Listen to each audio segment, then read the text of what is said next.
ಇವತ್ತೇನೋ ಬಿ ಖಾತಾನ ಎ ಖಾತಾ ಮಾಡ್ತೀವಿ ಅಂತ ಹೇಳಿ ಏನು ಅಡ್ವರ್ಟೈಸ್ಮೆಂಟ್ ಕೊಟ್ಟಿದ್ದಾರೆ.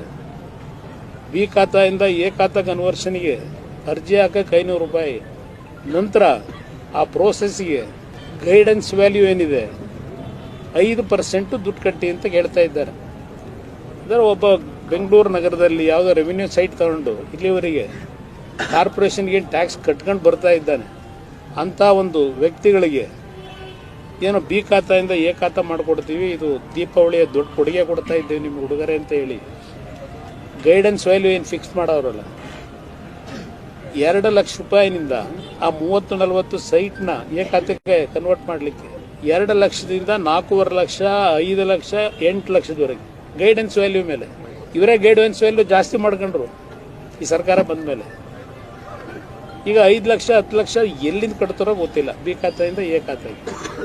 ಅದರಿಂದ 10-15 ಸಾವಿರ ಕೋಟಿ ವಸೂಲಿ ಮಾಡ್ತಾರೋ, ಇದು ಜನತೆ ಉಡುಗೊರೆ ಕೊಡ್ತಾರೋ ಇಲ್ಲ ಆ ಬಿ ಖಾತಾ ಏನು ಇಟ್ಕೊಂಡಿದ್ದಾರೆ ಅವರಿಂದ ಸರ್ಕಾರ ಉಡುಗೊರೆ ತಗೋತಿದೆಯೋ ಗೊತ್ತಿಲ್ಲ ನನಗೆ. ದೀಪಾವಳಿ ಕೊಡುಗೆ ಈ ರೀತಿ ಜನಗಳ ಮೇಲೆ ತೆರಿಗೆಯನ್ನು ವಿಧಿಸಿ ಪ್ರತಿನಿತ್ಯ ಜನಗಳಿಂದ ಇವತ್ತು ದುಡ್ಡು ವಸೂಲಿ ಮಾಡಿ ಗ್ಯಾರಂಟಿ, ಇದು 6ನೇ ಗ್ಯಾರಂಟಿ ಅಂತೆ, 5 ಗ್ಯಾರಂಟಿ ಕೊಟ್ಟಾಯ್ತು, ಈಗ 6ನೇ ಗ್ಯಾರಂಟಿ ಈ ಥರ ಹೇಳ್ತಾರೆ. ಬರೀ ದುಡ್ಡನ್ನ ಸಂಗ್ರಹ ಹೇಗೆ ಮಾಡಬೇಕು ಅಂತ ಮಾಡಿ ಅದನ್ನು ಓಲಿ ಬಳಕೆ ಸರಿಯಾಗಿ ಮಾಡ್ತಾರ.